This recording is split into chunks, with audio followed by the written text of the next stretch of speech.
हरि ओम।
Notification ഇല്ലാത്തത് അറിയില്ല.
നാരായണ.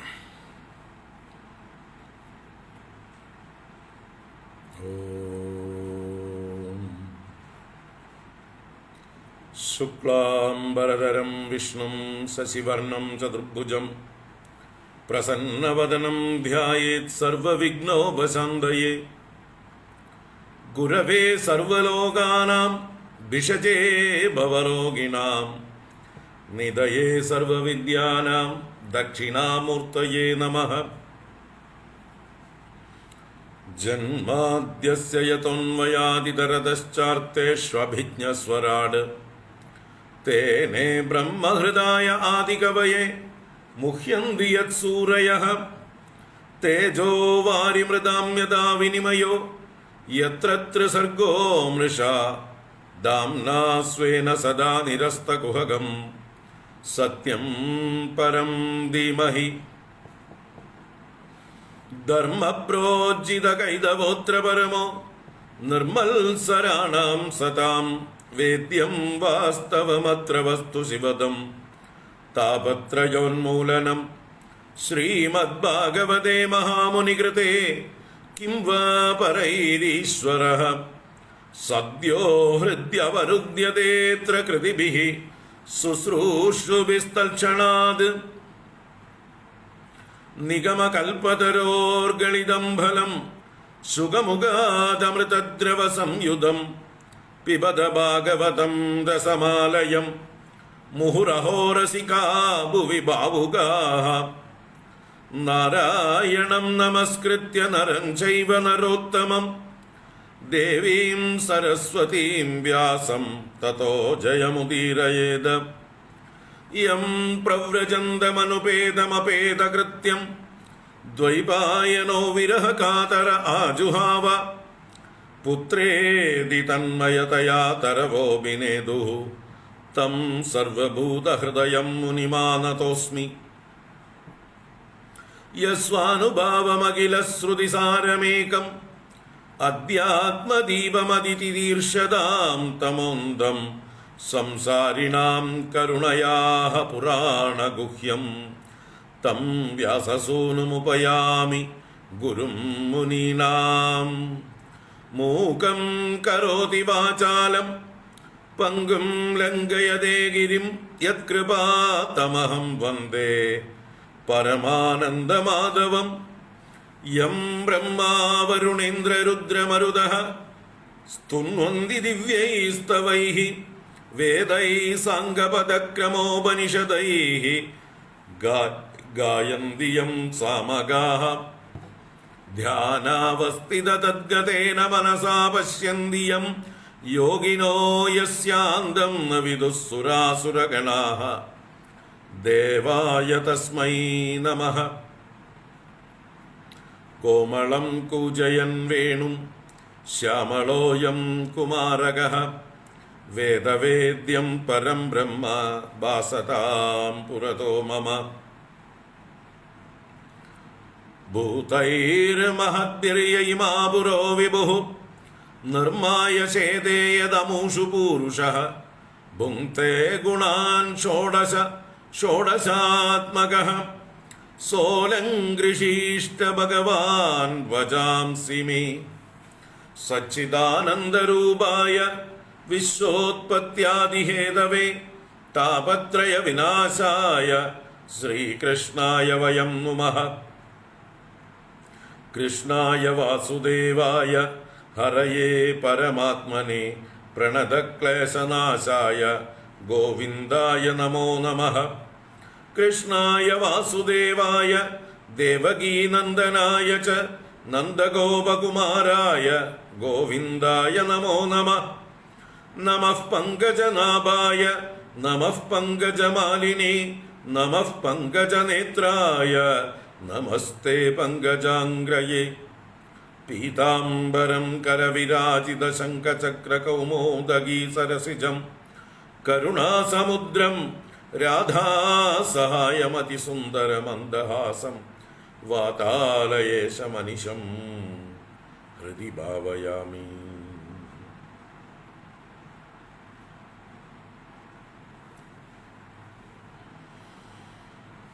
വാതാലയേശമനിശം ഹൃദി ഭാവയാമി. ഹരി ഓം. എല്ലാവർക്കും നമസ്കാരം. എല്ലാവർക്കും സുപ്രഭാതം, ശുഭദിനം, സുസ്വാഗതം.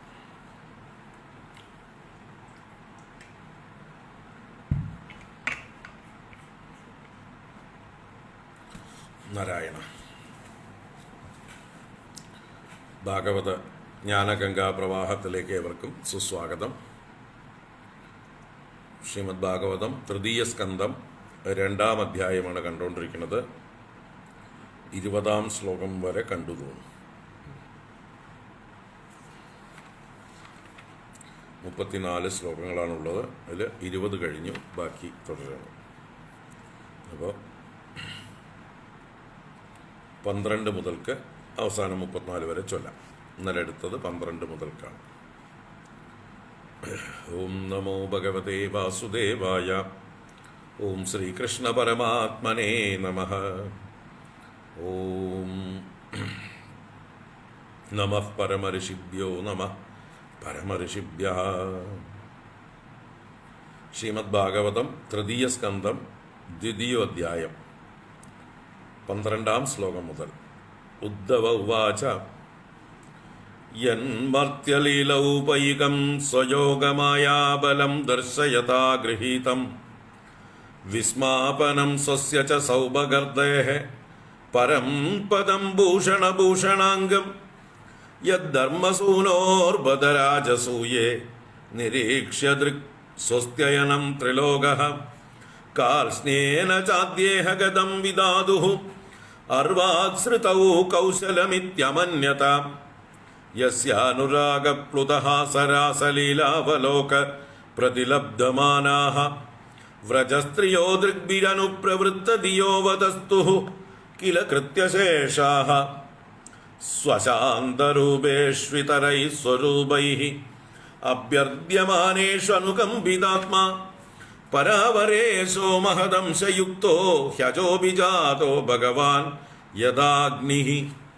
മാം ഖേദയത്യേതദജസ്യ ജന്മ വിഡംബനം യദ്വസുദേവഗേഃ വ്രജേ ച വാസോ അരിഭയാദിവ സ്വയം പുരാദ്വ്യവാൽസീത് യദനന്ദവീര്യഃ ദുനോതി ചേതഃ സ്മരതോ മമൈതത് യദാഹ പാദൗ അഭിവന്ദ്യപിത്രോഃ താതാംബകം സാധുരുശങ്കിതാനാം പ്രസീദതം നോ അകൃതനിഷ്കൃതീനാം കോ വാ അമുഷ്യാംഗ്രിസരോജരേണും വിസ്മർത്തുമീശീതപുമാൻ വിജിഗ്രൻ യോ വിസ്ഫുരദ്ഭ്രൂവിടപേണ ഭൂമേഃ ഭാരം കൃതാന്തേന തിരശ്ചകാര ദൃഷ്ടാ ഭവദ്ഭിർനനുരാജസൂയേ ചൈദ്യസ്യ കൃഷ്ണം ദിശതോപി സിദ്ധിഃ യാം യോഗിനഃ സംസ്പൃഹയന്തി സമ്യക് യോഗേന കസ്തദ്വിരഹം സഹേത തഥൈവ ചാന്യേ നരലോകവീരാः യ ആഹവേ കൃഷ്ണമുഖാരവിന്ദം നേത്രൈः പിബന്ധോ നയനാഭിരാമം പാർത്ഥാസ്ത്രഭൂതാ പദമാപുരസ്യ സ്വയം ത്വസാമ്യാതിശയസ്ത്രദീശഃ സ്വരാജ്യലക്ഷ്മ്യാപ്തസമസ്തകാമഃ ബലിം ഹരദ്ഭിശ്ചിരലോകപാലൈः കിരീടകോട്യേടിതപാദപീഡഃ തത്തസ്യ കൈങ്കര്യമലം മൃദാന്നോ വിഗ്ലാപയത്യംഗ യദുഗ്രസേനം തിഷ്ഠന്നിഷണ്ണം പരമേഷ്ടിദിഷ്ണ്യേ ന്യബോധയദ്ദേവ നിധാരയേതി അഹോ ഭഗീയം സ്തനകാളകൂടം ജിഗാംസയാപായതപ്യസാദ്വി ലേഭേ ഗതിം ദാത്രുചിതാം തതോന്യം കം വാ ദയാലും ശരണം വ്രജേമ മന്യേ അസുരാൻ ഭാഗവതാൻ ത്രദീശേ സംരംഭമാർഗാഭിനിവിഷ്ടചിത്താൻ യേ സംയുഗേ അചക്ഷതതാക്ഷ്യപുത്രം അംസേ സുനാഭായുധമാപതന്തം വസുദേവസ്യ ദേവക്യാം ജാതോ ഭോജേന്ദ്രബന്ധനെ ചികീർഷുർഭഗവാനസ്യാഃ ശം അജേന അഭിയാജിതഃ തതോ നന്ദവ്രജം ഇതഃ പിത്രാ കംസാദ്വിബിഭ്യത ഏകാദശ സമാസ്തത്ര ഗൂഢാർച്ചിഃ സബലോ വസത് പരീതോ വത്സപൈർവത്സാൻ ചാരയൻ വിഹരദ്വിഭുഃ യമുനോപവനെ കൂജത് ദ്വിജസങ്കുലിതാംഘ്രിഭിः കൗമാരീം ദർശയൻ ചേഷ്ടാം പ്രേക്ഷണീയാം വ്രജൗകസാം രുതന്നിവ ഹസൻ മുഗ്ധബാലസിംഹാവലോകനഃ സ ഏവ ഗോദനം ലക്ഷ്മ്യാ നികേതം സിതഗോവൃഷം ചാരയന്നനുഗാൻ ഗോപാൻ രണദ്വേണുർ അരീരമത് പ്രയുക്താൻ ഭോജരാജേന മായിനഃ കാമരൂപിണഃ ലീലയാ വ്യനുദത്താംസ്താൻ ബാലഃ ക്രീഡനകാനിവ വിപന്നാൻ വിഷപാനേന നിഗൃഹ്യ ഭുജഗാധിപം ഉത്താപ്യാപായദ്ഗാവഃ തത്തോയം പ്രകൃതിസ്ഥിതം അയാജയദ്ഗോസവേന ഗോപരാജം ദ്വിജോത്തമൈഃ വിത്തസ്യ ചോരുർഭാരസ്യ ചികീർഷൻ സദ്വയം വിഭുഃ വർഷതീന്ദ്രേ വ്രജകോപാത് ഭഗ്നമാനയതി വിഹ്വലഃ ഗോത്രലീലാദപത്രേണ ത്രാതോ ഭദ്രാനുഗൃഹ്ണത ശരശശികരൈർമൃഷ്ടം മാനയൻ രജനീമുഖം ഗായൻ കളപദം രേമേ സ്ത്രീണാം മണ്ഡലമണ്ഡിനഃ സ്ത്രീണാം മണ്ഡലമണ്ഡനഃ. ഹരി ഓം. ഇത് ശ്രീമദ്ഭാഗവതേ മഹാപുരാണേ പാരമഹംസ്യാം സംഹിതായാം തൃതീയസ്കന്ധേ ദ്വിതീയോധ്യായഃ വിദുരോദ്ധവ സംവാദേ ദ്വിതീയോധ്യായഃ. സർവത്ര ഗോവിന്ദനാമ സങ്കീർത്തനം. ഗോവിന്ദ ഗോവിന്ദ. നാരായണാഖില ഗുരോ ഭഗവൻ നമസ്തേ. നാരായണാഖില ഗുരോ ഭഗവൻ നമസ്തേ.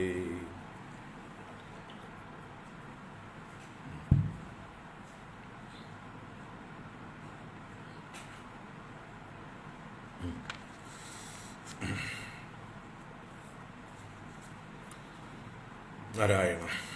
അപ്പോൾ വിതുരൻ്റെ തീർത്ഥയാത്രയുടെ അവസാന ഭാഗം യമുനാ തീരത്ത് വെച്ച് ഉദ്ധവനെ കണ്ടുമുട്ടിയതും ഉദ്ധവനോടൊരു ചോദ്യാവലി തന്നെ കുശല പ്രശ്നമായിട്ട് ദ്വാരകാവാസികളുടെയും ഹസ്തിനപുരവാസികളുടെയും കുശലം ചോദിച്ചതും അതിന് മറുപടി ഉദ്ധവൻ പറയുന്ന ഭാഗമാണ് നമ്മൾ കണ്ടുകൊണ്ടിരിക്കുന്നത്.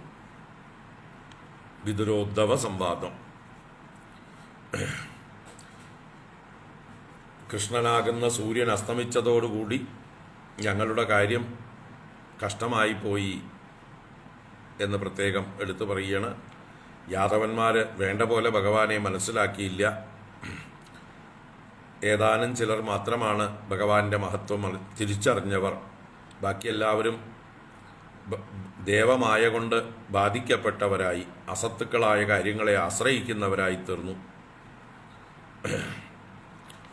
അങ്ങനെയുള്ള ഭഗവാൻ എല്ലാവരെയും ആകർഷിച്ചുകൊണ്ട് നല്ല മനോഹരമായ രൂപം ധരിച്ച് ആ രൂപം കൊണ്ട് കുറേ ലീലകളൊക്കെ ചെയ്ത് പിന്നീട് തൻ്റെ തന്നെ ആ ദേഹത്തെ ഉപേക്ഷിച്ചുകൊണ്ട് ഭഗവാൻ സ്വധാമത്തിലേക്ക് മടങ്ങിപ്പോയി എന്ന് പറഞ്ഞതെന്നാണ് ഇന്നലെ നമ്മൾ ആരംഭിച്ചത്. ആ ഭഗവാന്റെ മനോഹരമായിട്ടുള്ള സൗന്ദര്യം, ആ ശരീരത്തിൻ്റെ സൗന്ദര്യത്തെക്കുറിച്ച് തനിക്ക് പോലും ആശ്ചര്യമാണ് ഭഗവാന്റെ രൂപം, അത്ഭുതമാണ് ഭഗവാന്റെ രൂപം.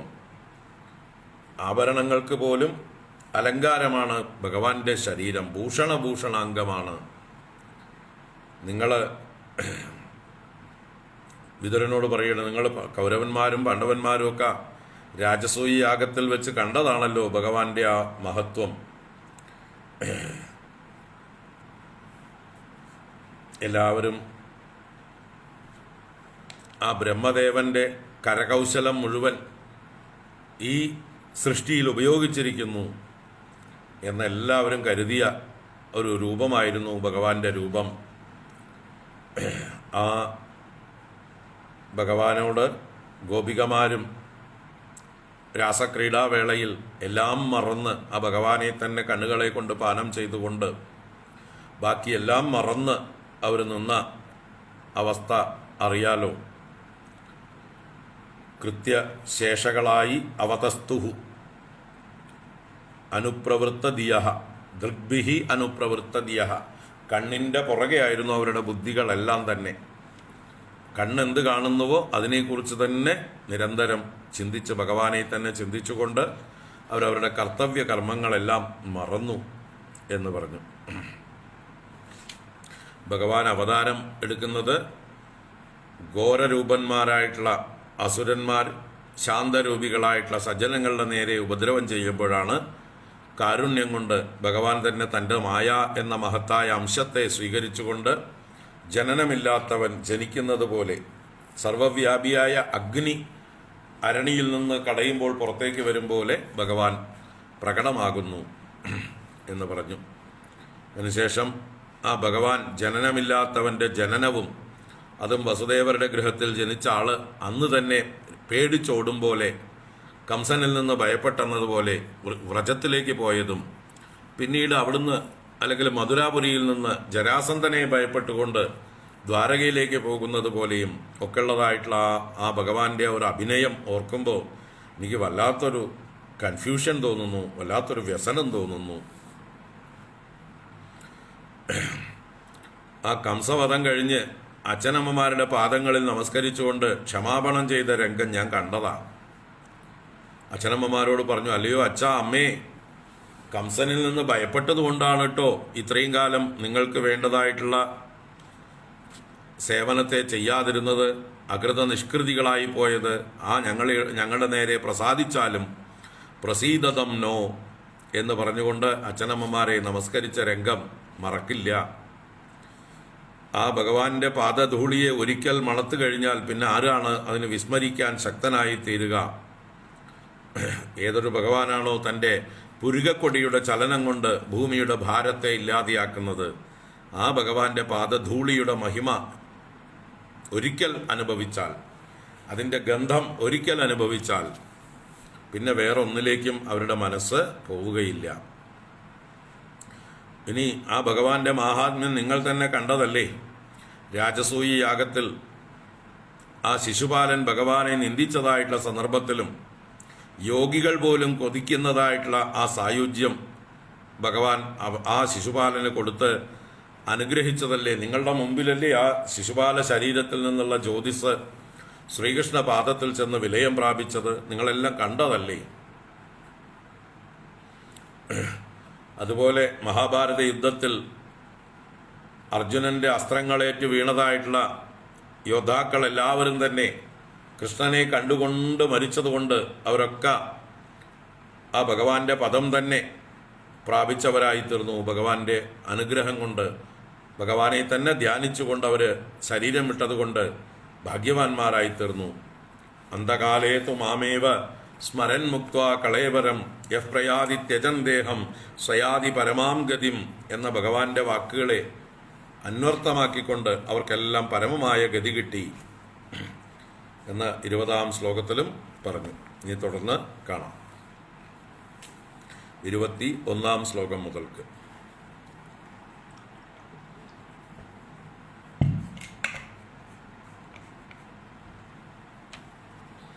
നാരായണ. സ്വയം ത്വസാമ്യാതിശയസ്ത്രദീശഃ സ്വരാജ്യലക്ഷ്മ്യാപ്തസമസ്തകാമഃ ബലിം ഹരദ്ഭിശ്ചിരലോകപാലൈഃ കിരീടകോട്യേടിതപാദപീഡഃ തത്തസ്യ കൈങ്കര്യമലം ഭൃതാംനോ വിഗ്ലാപയത്യംഗയദുഗ്രസേനം തിഷ്ടന്നിഷണ്ണം പരമേഷ്ടിധിഷ്ണ്യേ ന്യബോധയദ്ദേവ നിധാരയേതി.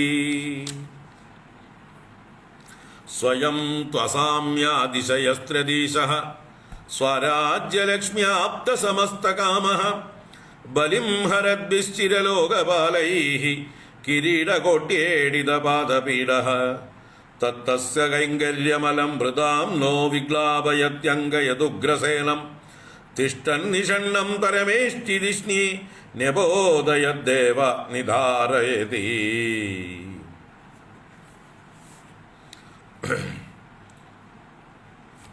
ആ ഭഗവാന്റെ മഹിമ എന്താന്നാ പറയുക?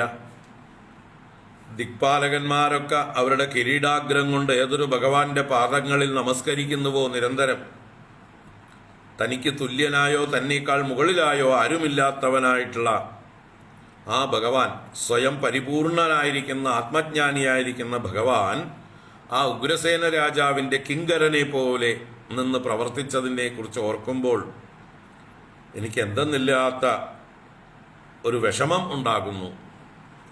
വിഗ്ലാപയതി, എനിക്കൊരു ഗ്ലാനി, ഒരു ഗ്ലാപനം ഉണ്ടാകുന്നു. വല്ലാത്തൊരു പാരവശ്യം ഞാൻ അനുഭവിക്കുന്നു, വ്യസനം അനുഭവിക്കുന്നു എന്നൊക്കെ അർത്ഥമാണ്. വിഗ്ലാപയതി, എന്നെ വിഗ്ലാപിപ്പിക്കുന്നു. അപ്പം എങ്ങനെയുള്ള ഭഗവാൻ?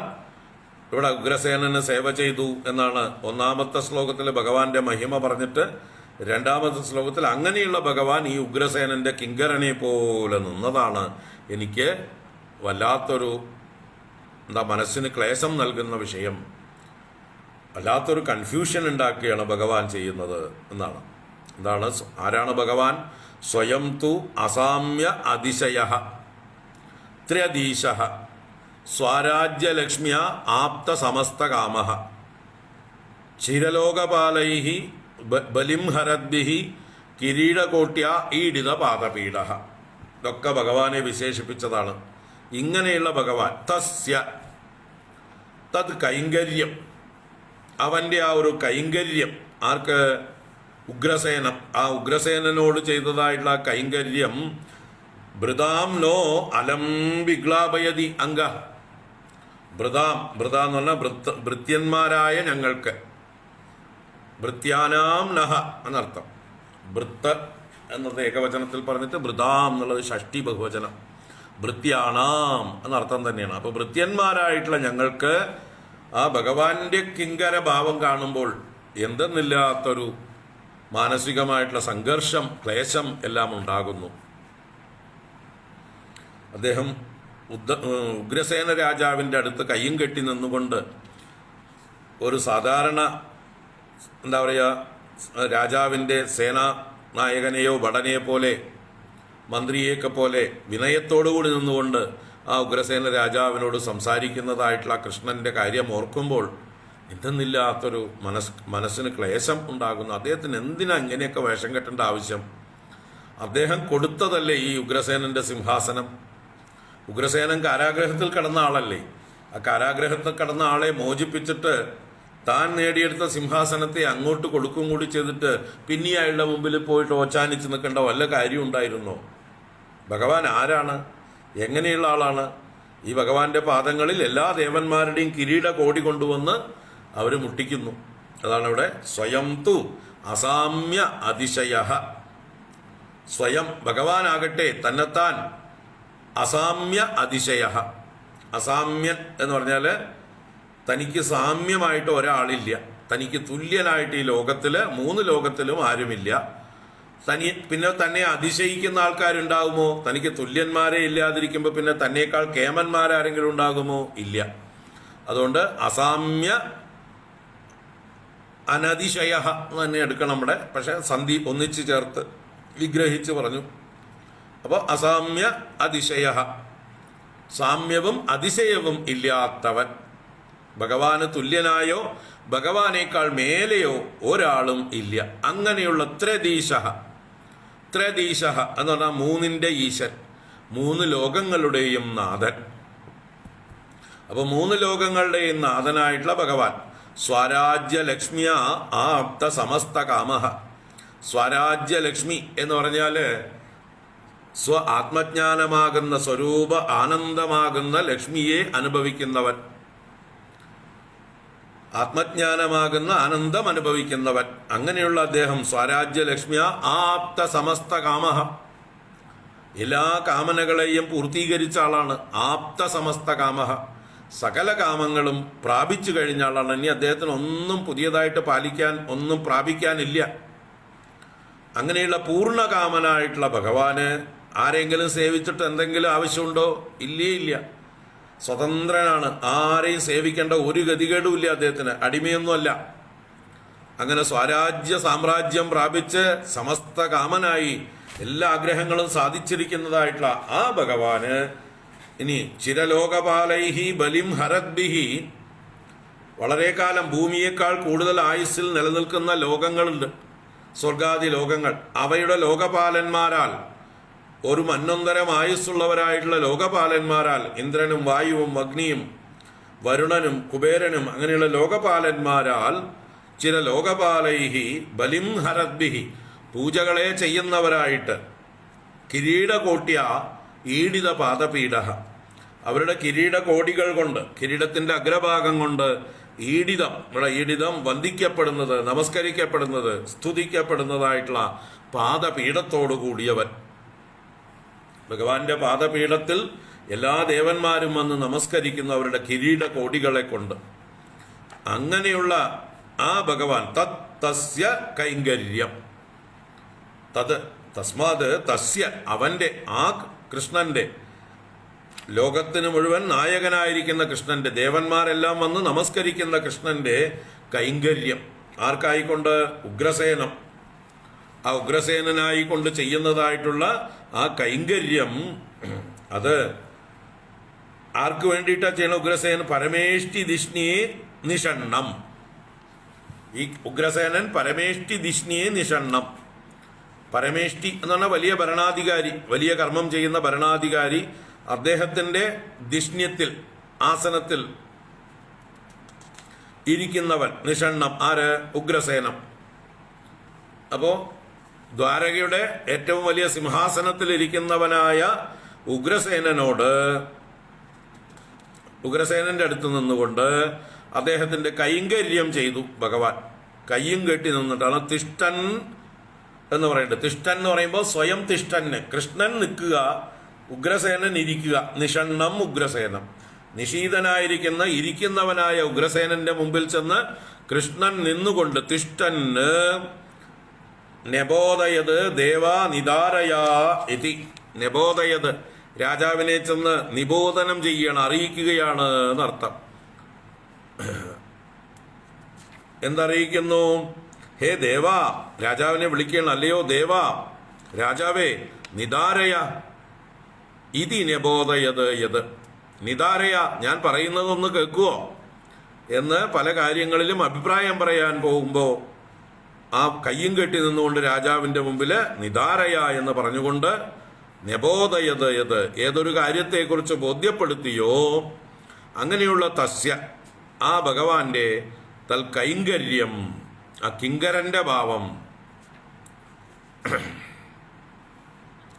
ഉഗ്രസേന രാജാവിന്റെ ഒരു കിങ്കരനെ പോലെ സേവിച്ചു നിന്നത് ബൃതാം നഹ, അദ്ദേഹത്തിന്റെ ഭൃത്യന്മാരായ ഭഗവാന്റെ ഭൃത്യന്മാരായ ഞങ്ങൾക്ക് ഹേ അംഗ അലം വിഗ്ലാപയതി, അല്ലയോ പൂജ്യനായ വിതുര, ഞങ്ങളുടെ മനസ്സിൽ എന്തെന്നില്ലാത്ത വ്യസനം ഉണ്ടാകുന്നു അത് ആലോചിക്കുമ്പോൾ. ഭഗവാന് ഇങ്ങനെയൊക്കെ സേവകന്റെ കിങ്കരന്റെ വേഷം കെട്ടേണ്ട ആവശ്യമുണ്ടോ? ഉഗ്രസേന രാജാവിന്റെ മുമ്പിൽ കുമ്പിട്ട് നിൽക്കേണ്ട കാര്യമുണ്ടോ? ആ ഉഗ്രസേന രാജാവിനെ സിംഹാസനത്തിലേക്ക് പിടിച്ചിരുത്തിയത് ഈ ഭഗവാനല്ലേ? അദ്ദേഹത്തിന്റെ മുമ്പിൽ നല്ലോണം കാലുമേ കാലേറ്റിയിരുന്ന അധികാരം കാണിക്കുകയല്ലേ വേണ്ടത്? അതിന് പകരം ചെന്ന് വിനയത്തോടുകൂടി കുമ്പിട്ട് നിന്നിട്ട് രാജാവിനെ ബഹുമാനിച്ച് ഞാൻ എന്താണ് അങ്ങേക്ക് വേണ്ടി ചെയ്യേണ്ടത് എന്നിങ്ങനെ പറഞ്ഞുകൊണ്ട് ഓരോ കാര്യങ്ങളെ ബോധ്യപ്പെടുത്തുന്ന ഒരു സേവകന്റെ ഭാവം അത് ആലോചിക്കുന്ന ഞങ്ങൾക്ക് എന്തെന്നില്ലാത്ത വിഷമം ഉണ്ടാകുന്നു എന്നാണ് ഈ 2 ശ്ലോകങ്ങളെ കൊണ്ട് ഉദ്ധവൻ പറയുന്നത്. സ്വയം തു അസാമ്യ അതിശയസ്ത്രദീശഃ സ്വരാജ്യലക്ഷ്മ്യാപ്ത സമസ്തകാമഃ ബലിം ഹരദ്ഭിശ്ചിരലോകപാലൈഃ കിരീടകോട്യേടിതപാദപീഡഃ തത്തസ്യ കൈങ്കര്യമലം മൃദാം നോ വിഗ്ലാപയത്യംഗയദുഗ്രസേനം തിഷ്ടന്നിഷണ്ണം പരമേഷ്ടിധിഷ്ണി നബോധയദ്ദേവ നിദാരയേതി.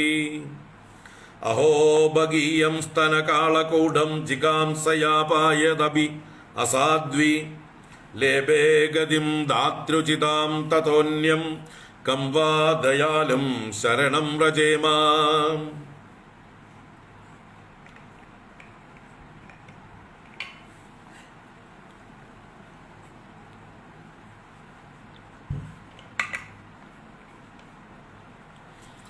പൂതനയ്ക്ക് ഭഗവാനെ വിഷം കൊടുത്തു കൊല്ലാൻ വന്ന പൂതനയ്ക്ക് പോലും സൽഗതി കൊടുത്ത ഭഗവാന്റെ കാരുണ്യം അതെന്തു പറയാനാണ്? അപ്പൊ പിന്നെ ഉഗ്രസേന രാജാവിനെ സേവിച്ചില്ലെങ്കിലല്ലേ അതിശയുള്ളൂ? തന്നെ കൊല്ലാൻ വന്ന ആ കള്ള രാക്ഷസിയെ വിഷം പുരട്ടി മുല കൊടുത്ത് കൊല്ലാൻ വേണ്ടി വന്നതായിട്ടുള്ള രാക്ഷസിയായിട്ടുള്ള പൂതനയ്ക്ക് പോലും സൽഗതി കൊടുത്തുവെങ്കിൽ രാജാവായിട്ടുള്ള തൻ്റെ പിതാമഹനായിട്ടുള്ള ഉഗ്രസേന രാജാവിനോട് ഇങ്ങനെയൊക്കെ മര്യാദ കാണിച്ചില്ലെങ്കിലേ അത്ഭുതമുള്ളൂ എന്ന് പറയണം.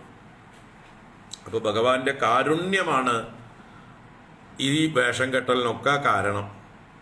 ആ കാരുണ്യത്തിൻ്റെ ഏറ്റവും നല്ല ഉദാത്തമായിട്ടുള്ള ഉദാഹരണമാണ് കൊല്ലാൻ വന്ന പൂതനയ്ക്ക് പോലും മോക്ഷം കൊടുത്ത് ഗതി കൊടുത്ത് അനുഗ്രഹിച്ചത്. അതാണ് അഹോ ആശ്ചര്യം ആശ്ചര്യം. ബഗീ ഇയം ഇയം ബഗി. ബഗി എന്ന് പറഞ്ഞാൽ ബഗം കൊക്കാണ്. ആ ബഗാസുരന്റെ സഹോദരി ആയതുകൊണ്ട് ഇവൾക്ക് ബഗി എന്ന് പൂതനയ്ക്ക് പേര് കൊടുത്തിരിക്കുകയാണ്. അപ്പൊ ബഗാസുര സഹോദരിയായ ബഗി പൂതന എന്ത് ചെയ്തു? സ്തനകാളകൂടം ജിഗാംസയാ അപായേത് അപി അസാധ്വി. അസാധ്വി അപി, അവൾ അസാധ്വിയാണ്, സാധ്വിയല്ല, മര്യാദക്കാരിയല്ല, ദുഷ്ടയാണ്. ദുഷ്ടയായിട്ടും പിന്നെ ജിഗാംസയ, ജിഗാംസ എന്ന് പറഞ്ഞാൽ ഹന്തും ഇച്ഛ, കൊല്ലുവാനുള്ള ആഗ്രഹം, ഭഗവാനെ കൊല്ലണം എന്നുള്ള ആഗ്രഹത്തോടുകൂടെ സ്തനകാളകൂടം അപായത്, സ്തനത്തിൽ കാളകൂടം നിറച്ചു കൊണ്ടുവന്ന് അതിനെ അപായത് പാനം ചെയ്യിച്ചു. ആരെ? കൃഷ്ണനെ, ഭഗവാനെ. അപ്പൊ ജിഗാംസയാണ്, കൊല്ലാനുള്ള ഇച്ഛയാണ്. അസാധ്വിയാണ് അവൾ, ദുഷ്ടയാണ്, കള്ളിയാണ്, വഞ്ചകിയാണ്, രാക്ഷസിയാണ്, കുട്ടികളെ കൊന്നു നടക്കുന്നവളാണ്. എന്നിട്ടും ആ ബഗിക്ക് ലേബേ ഗതിം ദാതൃജിതാം, ഒരു ധാത്രിക്ക് കൊടുക്കുന്ന ഗതിയാണ്. ധാത്രി മുലപ്പാലൂട്ടി വളർത്തുന്നവളാണ് ധാത്രി. ഇപ്പൊ യശോദയും ഭഗവാൻ ഒരു ധാത്രിയെ പോലെ തന്നെയാണ്. വാസ്തവത്തിൽ പ്രസവിച്ചത് ദേവകിയാണ്. യശോദ ഒരു ധാത്രിയാണ്, വളർത്തുകയാണ്, അല്ലേ? ഭഗവാനെ മുലയൂട്ടി വളർത്തി ബാല്യകാലത്തിൽ. ആയ. അപ്പോൾ ആ യശോദയെ പോലെ തന്നെ ഉള്ള ഒരു ശ്രേഷ്ഠമായ ഗതിയാണ് പൂതനയ്ക്ക് കൊടുത്തത്, പൂതനാമോക്ഷം. ആ പൂതന മരിച്ചപ്പോൾ പൂതനയുടെ ശരീരം കത്തിച്ചതായിട്ടുള്ള സമയത്ത് അതിൽ നിന്ന് സുഗന്ധമാണ് വന്നത്. എന്താ കാരണം? പൂതയായി പവിത്രയായി ഭഗവാൻ അവളുടെ പാപങ്ങളെ മുഴുവൻ വലിച്ചു കുടിച്ചു. സ്തനമല്ല കുടിച്ചത്, അവളുടെ പ്രാണനെയും അവളുടെ പാപങ്ങളെയും ഒപ്പം വലിച്ചു കുടിച്ചു. അപ്പം അതുകൊണ്ട് അസാധ്യമായിട്ടുള്ള അവള് ലേബേ ഗതിയെ ലഭിച്ചു. എങ്ങനെയുള്ളത്? ദാതൃജിത, ഒരു ദാത്രിക്കുചിതമായിട്ടുള്ള ഗതി. ഭഗവാനെ സേവിച്ച ഒരു വളർത്തമ്മയെ പോലെയുള്ള ഒരു ഗതിയാണ് ദുഷ്ടയായിട്ടുള്ള പൂതനയ്ക്ക് ഭഗവാൻ കൊടുത്തത്. അങ്ങനെയുള്ള തതഹ അന്യം കംവാദയാലും ശരണം വ്രജേമ. തതഹ അന്യം, അവനിൽ നിന്ന് അന്യനായിട്ട്, കം ദയാലും വ, കം ഏതൊരു ദയാലുവിനെയാണ് ശരണം വ്രജേമ നമ്മൾ ശരണം പ്രാപിക്കേണ്ടത്. വയം ശരണം വ്രജേമ, നമ്മൾ ആരെയാ ശരണം? ഇതിനേക്കാൾ ഒരു ദയാലു വേറെ ലോകത്തിൽ കിട്ടുമോ? യേശുക്രിസ്തുവും ശ്രീബുദ്ധനും ഒന്നുമല്ല അവിടെ ഭഗവാന്റെ മുമ്പിൽ. ഭഗവാന്റെ കഥയെ നമുക്ക് വേണ്ട രീതിയിൽ പറയാനറിയാത്തത് കൊണ്ടാണ് ഭഗവാനെ കള്ളനായിട്ടും വഞ്ചകനായിട്ടും ഒക്കെ അവതരിപ്പിക്കുന്നത്. യഥാർത്ഥത്തിൽ യേശുക്രിസ്തുവും ബുദ്ധനും ഒന്നുമല്ല ഭഗവാന്റെ ലീലകളുടെ മുമ്പിൽ. ഭഗവാനോട് താരതമ്യമേ ഇല്ല ആർക്കും. ഭഗവാനെ മുല കൊടുത്ത്, വിഷം കൊടുത്ത്, കാളകൂട വിഷം പുരട്ടിയ മുല കൊടുത്ത് കൊല്ലാൻ വന്നവളായിട്ടുള്ള അവൾക്ക് മോക്ഷം എന്ന സൽഗതിയാണ് കൊടുത്തത്. ഒരു മനുഷ്യ ജന്മത്തിൻ്റെ ഏറ്റവും വലിയ പ്രയോജനം അതാണ് മോക്ഷം. അത്രയും വലിയ റിസൾട്ടാണ് അവൾക്ക് കിട്ടിയത്. അതിൻ്റെ വില അറിയുമ്പോഴേ അറിയുള്ളൂ. അവളെ കൊന്നുകളഞ്ഞു എന്ന് തെറ്റിദ്ധരിച്ചാൽ പോയി. അവളെ കൊല്ലുകയല്ല ചെയ്തത്, അവൾക്ക് സൽഗതി കൊടുക്കുകയാണ് ചെയ്തത്. ഏറ്റവും ഋഷീശ്വരന്മാർ തപസ്സനുഷ്ഠിച്ച് ഏതൊരു ഗതിക്ക് വേണ്ടി കൊതിക്കുന്നുവോ, എത്രയോ ജന്മങ്ങൾ തപസ്സനുഷ്ഠിച്ചാൽ മാത്രം കിട്ടുന്നതായിട്ടുള്ള ആ ശ്രേഷ്ഠമായിട്ടുള്ള ഗതിയെ തനിക്ക് അമ്മയെ പോലെ വന്ന് പാല് തന്നതായിട്ടുള്ള, അല്ലെ വിഷം പുരട്ടിയതാണെങ്കിലും അമ്മയെ പോലെ വന്ന് തനിക്ക് സ്തന്യം നൽകിയതായിട്ടുള്ള ആ പൂതനയ്ക്ക് ഏറ്റവും ശ്രേഷ്ഠമായിട്ടുള്ള ഗതി ജന്മസാഫല്യം കൊടുത്ത് മോക്ഷം കൊടുത്ത് അനുഗ്രഹിക്കുക എന്ന് പറഞ്ഞാൽ ഇതിൽ പരം കാരുണ്യം ഭഗവാനല്ലാതെ വേറെ ആർക്കാ ഉള്ളത്? അവസാന കാലത്തും തൻ്റെ പാദത്തിലേക്ക് അസ്ത്രമയച്ച ആ ജരയ്ക്ക് പോലും സ്വർഗം കൊടുത്ത, ഉടലോടുകൂടി സ്വർഗത്തിലേക്ക് പൊക്കോളാൻ പറഞ്ഞ,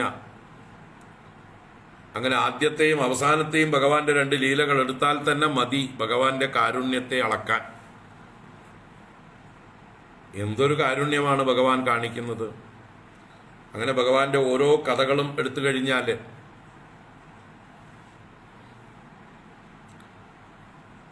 പാണ്ഡവന്മാർക്ക് വേണ്ടി ഭഗവാൻ ചെയ്തതും, സജ്ജനങ്ങൾക്ക് വേണ്ടി ചെയ്തതും, കുചേലന് വേണ്ടി ചെയ്തതും, ഗുരുവിന് വേണ്ടി ചെയ്തതും, ഓരോ കാര്യങ്ങളും എടുത്തെടുത്തെടുത്ത് നമ്മൾ നല്ല രീതിയിൽ അവതരിപ്പിക്കുകയാണെങ്കിൽ അതിൻ്റെ മുമ്പിൽ ഏത് മഹാനാണ് നിൽക്കാൻ പറ്റുക? 7 അയലത്ത് നിൽക്കാൻ പറ്റുമോ?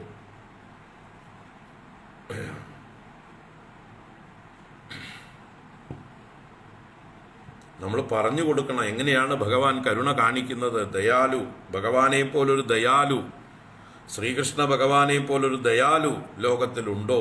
ഉണ്ടായിട്ടുണ്ടോ? ഇനി ഉണ്ടാകുമോ? തന്നെ കൊല്ലാൻ വന്ന, കാളകൂടം കൊടുക്കാൻ വന്ന ആ അമ്മയ്ക്ക് സൽഗതി കൊടുത്ത ഭഗവാൻ. അതാണ് ഇവിടെ വേറെ ഏത് ദയാലുവിനെ വയം ശരണം വ്രജേമ, ആരെ ഞങ്ങൾക്ക് ശരണം പ്രാപിക്കണം? ആരുടെ അടുത്തേക്കാ പോവുക? ഈ ഭഗവാൻ പോയി കഴിഞ്ഞാൽ പിന്നെ ഞങ്ങൾക്ക് അതുപോലെ തുല്യമായിട്ട് ആരാ ഉള്ളത്? അതാണ് ഇവിടെ കംവാ ദയാലും ശരണം വ്രജേമ ഒരു ചോദ്യമാണ്. അവനിൽ നിന്ന് അന്യനായിട്ട് അതിനേക്കാൾ വലിയൊരു ദയാലു വേറെ ഉണ്ടോ ലോകത്തിൽ? ഇന്ന് വരെ ഉണ്ടായിട്ടുമില്ല, എന്നിട്ട് ഉണ്ടാവാനും പോകുന്നില്ല. അതാണ് അഹോബഗീയം സ്തനകാളകൂടം ജിഗാംസയാ പായേതപ്യസാദ്വീ ലേഭേ ഗതിം ദാത്രുചിതാം തതോന്യം കം വാ ദയാലും ശരണം വ്രജേമ. മന്യേ അസുരാൻ ഭാഗവതാൻ ത്രദീശേ സംരംഭമാർഗാഭിനിവിഷ്ടചിത്താൻ യേ സംയുഗേ അചക്ഷത താർക്ഷ്യപുത്രം അംസേ സുനാഭായുധമാപതന്തം. ഇനി ഉദ്ധവൻ പറയണം, ഭഗവാനോട് യുദ്ധത്തിനും മറ്റുമൊക്കെ വന്ന അസുരന്മാരുണ്ടല്ലോ, അവരൊക്കെ ഞാൻ ഭാഗവതന്മാരായിട്ടാണ് കാണുന്നത്. ഇതുപോലൊരു ഭാഗവതന്മാർ വേറെ ഇല്ല എന്നാണ് പറയണത്. കാരണം അവരെപ്പോഴും ഭഗവാനെ തന്നെയാണ് മനസ്സിൽ ധ്യാനിച്ചത്. അങ്ങനെ അവർക്ക് ഭഗവാനെ ധ്യാനിച്ച് ഭഗവാൻ സൽഗതി കൊടുത്തു. അപ്പൊ അങ്ങനെയുള്ള അസുരാൻ ഭാഗവതാൻ മന്യേ. കാരണം ത്രദീശേ സംരംഭമാർഗാഭിനിവിഷ്ട ചിത്താൻ. ത്രദീശൻ മൂന്ന് ലോകങ്ങൾക്കും അധീശൻ. മൂന്ന് ലോകങ്ങൾക്കും അധീശനായ ഭഗവാന്റെ നേർക്ക് സംരംഭമാർഗ അഭിനിവിഷ്ട ചിത്താൻ. സംരംഭം കോപം, യുദ്ധം, ക്രോധം ഒക്കെ സംരംഭമാണ്. സംരംഭമാർഗം ഭഗവാനോടുള്ള ദ്വേഷമാർഗം. ശിശുപാലനും കംസനും ഒക്കെ തന്നെ ഭഗവാനോട് ദ്വേഷം ഉണ്ടായിരുന്നവരാണ്. ആ ക്രോധാവേശം കൊണ്ട് അഭിനിവിഷ്ട ചിത്താൻ, അവരുടെ ചിത്തം എപ്പോഴും കൃഷ്ണനിൽ അഭിനിവേശത്തോടു കൂടിയതായിരുന്നു. ക്രോധമായിരുന്നുവെങ്കിലും എപ്പോ നോക്കിയാലും ആ കൃഷ്ണനെ തന്നെ ചിന്തിക്കുന്നവരായിരുന്നു ഈ കംസ ശിശുപാലാദികൾ. അപ്പൊ അവര് അസുരന്മാരാണെങ്കിലും അവരെ ഭാഗവതാൻ മന്യേ.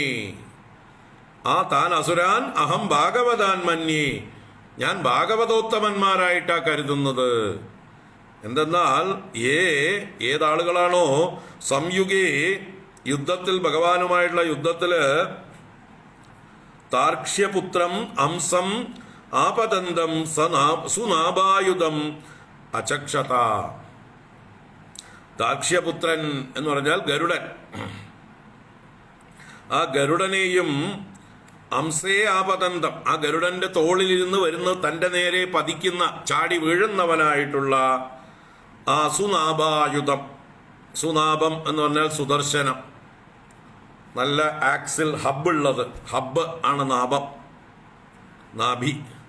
ഒരു ചക്രത്തിന്റെ കേന്ദ്രം, അതിനെയാണ് നാഭി എന്ന് പറയുന്നത്, ഹബ്ബ്. അത് ആയുധമായി ആക്കിയവൻ, നല്ല ചക്രം ആയുധമാക്കിയവൻ, സുദർശന ചക്രം ആയുധമായിട്ടുള്ളവൻ സുനാഭായുധൻ. അദ്ദേഹത്തെ അചക്ഷത കാണുകയാണ്. തങ്ങളുടെ മേലെ ഗരുഡന്റെ പുറത്ത് വന്ന് ചാടി വീഴുന്നതായിട്ടുള്ള കൃഷ്ണനെ അല്ലെങ്കിൽ വിഷ്ണുവിനെ, ചക്രായുധനെ കാണുന്നവരായിട്ടുള്ള ആ രാക്ഷസന്മാർ, അസുരന്മാർ, കംസ ശിശുപാലാദികളൊക്കെ തന്നെ അവരൊക്കെ ഭാഗവതോത്തമന്മാരാണ്. കാരണം അവരുടെ മരണകാലത്ത് അവർക്ക് ഭഗവാനെ ഗരുഡവാഹനായിട്ട് കാണാനുള്ള, ചക്രപാണിയായിട്ട് കാണാനുള്ള ഭാഗ്യം ലഭിച്ചവരാണ്. വേറെ ആർക്കാ അതുപോലെ ലഭിക്കുക? അതുകൊണ്ട് ഭക്തന്മാരെ മാത്രമല്ല ഇവിടെ കൃഷ്ണാവതാരത്തിൽ ഭഗവാൻ അനുഗ്രഹിച്ചിട്ടുള്ളത്, ദുഷ്ടന്മാരായിട്ടുള്ള അസുരന്മാരെ പോലും ശ്രേഷ്ഠന്മാരാക്കി അനുഗ്രഹിച്ചു. അവരുടെ മരണകാലത്ത് ഭഗവാന്റെ ദർശനം കൊടുത്ത് ഭഗവാൻ അവർക്ക് മോക്ഷം കൊടുത്ത് അനുഗ്രഹിച്ച ഒരു ആനന്ദ അവതാരമാണ് കൃഷ്ണാവതാരം. തൻ്റെ നേർക്ക് വന്ന എല്ലാവരെയും, ദുഷ്ടന്മാരെ പോലും പവിത്രീകരിച്ച അവതാരം, എല്ലാവരെയും ശുദ്ധീകരിച്ച കാരുണ്യത്തിന്റെ അവതാരമാണ് കൃഷ്ണാവതാരം.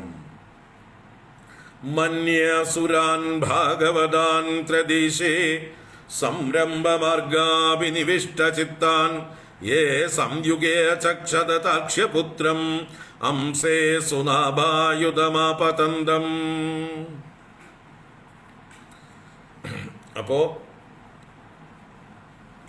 ഏത് ഭാവത്തിൽ ഭഗവാനെ ഭജിച്ചവർക്കും, ഭഗവാനെ ചിന്തിച്ചവർക്കും, ഭഗവാന്റെ അടുത്ത് എത്തിയവർക്കും, ഭഗവാനെ ദർശിച്ചവർക്കും എല്ലാം മോക്ഷം കൊടുത്ത, ശ്രേയസ് കൊടുത്ത അവതാരമാണ് കൃഷ്ണാവതാരം. അതുകൊണ്ട് ഈ കഥ കേൾക്കുന്ന എല്ലാവരും തസ്മാത് കേനാപ്യുപായേന മനകൃഷ്ണേ നിവേശയേത്. ഏതെങ്കിലും പ്രകാരത്തിൽ നിങ്ങളുടെ മനസ്സ് ഭഗവാനിലേക്ക് പ്രവേശിപ്പിക്കൂ, ഭഗവാനിൽ ഉറപ്പിക്കൂ. ഇതാണ് ഭാഗവതത്തിന് നമ്മളോട് പറയാനുള്ളത്. ഇന്ന മാർഗം എന്നൊന്നുമില്ല. എങ്ങനെ ചിന്തിച്ചാൽ ഭഗവാന്റെ നേരെ നമ്മുടെ മനസ്സ് പോകുമോ? അപ്പൊ നമ്മുടെ ഏത് വികാരത്തെയും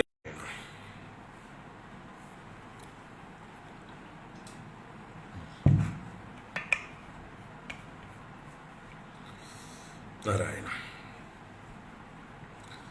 മന്യസുരാൻ ഭാഗവതാൻ ത്രദീശേ സംരംഭമാർഗാഭിനിവിഷ്ടചിത്താൻ യേ സംയുഗേ ചക്ഷത താക്ഷ്യപുത്രം അംസേ സുനാഭായുധമാപതന്തം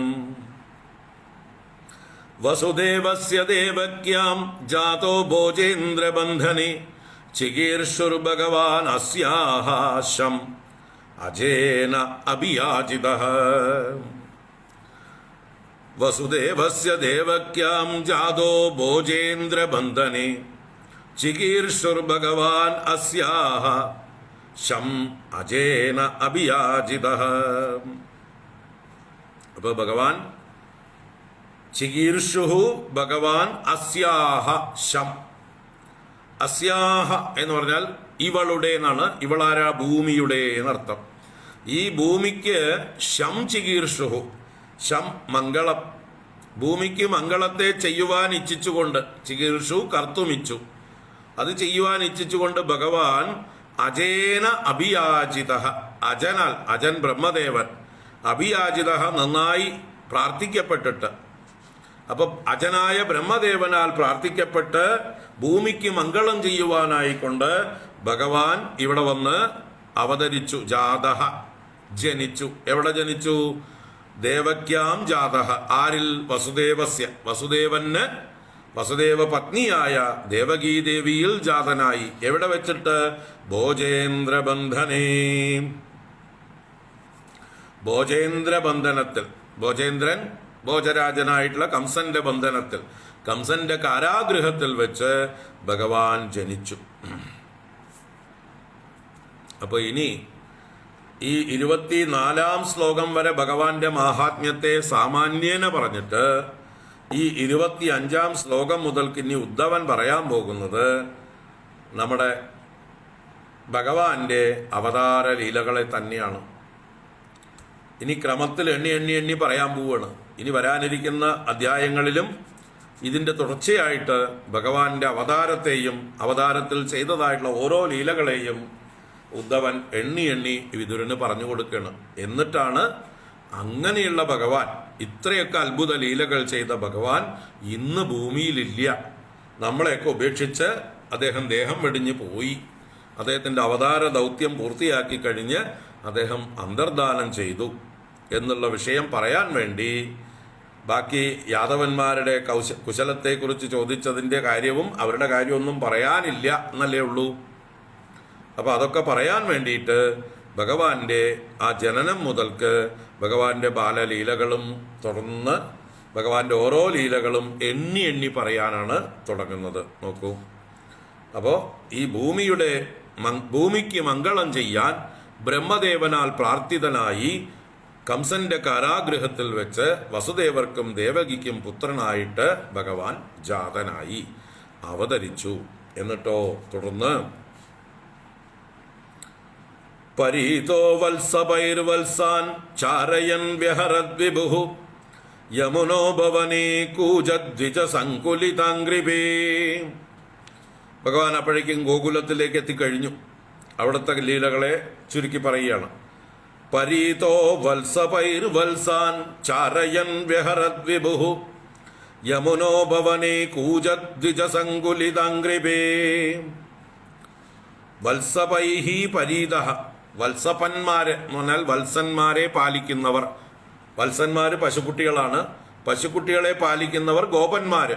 അപ്പൊ ഗോപന്മാരാൽ പരീതനായിട്ട്, പരീതൻ ചുറ്റപ്പെട്ടവനായിട്ട്, പരിഇതഃ പരിഗതഃ പരിസേവിതഃ ചുറ്റി സേവിക്കപ്പെട്ടവനായിട്ട്, വത്സാൻ ചാരയൻ വത്സന്മാരെ പശുക്കുട്ടികളെ ചരിപ്പിച്ചുകൊണ്ട് മേയ്ക്കുന്നവരായിക്കൊണ്ട്, വിഭുഹു ആ വിഭുവായ ഭഗവാൻ കൂജദ്വിജസങ്കുലിത അംഗ്രിപേ യമുനോപവനെ വ്യഹരത്.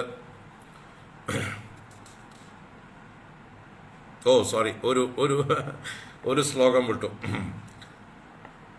തതോ നന്ദവ്രജം ഇതഃ പിത്രാ കംസാദ്വിബിഭ്യത ഏകാദശ സമാസ്തത്ര ഗൂഢാർച്ചിഃ സബലോ വസത്. Okay, thank you. ഞാനും ഇങ്ങനെ മനസ്സിലിങ്ങനെ വിചാരിച്ചു, എന്തോ മിസ്സിങ് ആണല്ലോ എന്ന്. എങ്ങനെയോ എടുത്ത് ചാടി.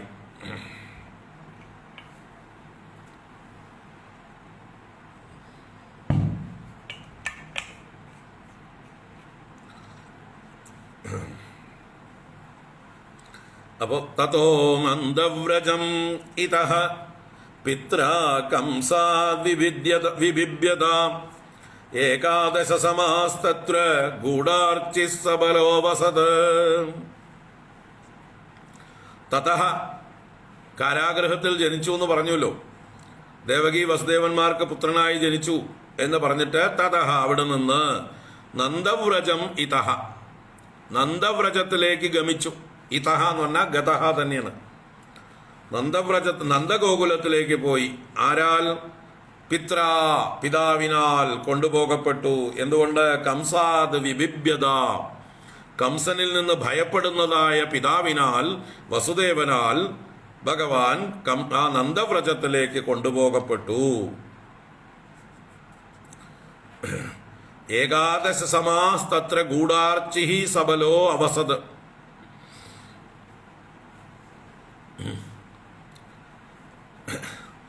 ഏകാദശ സമാഹ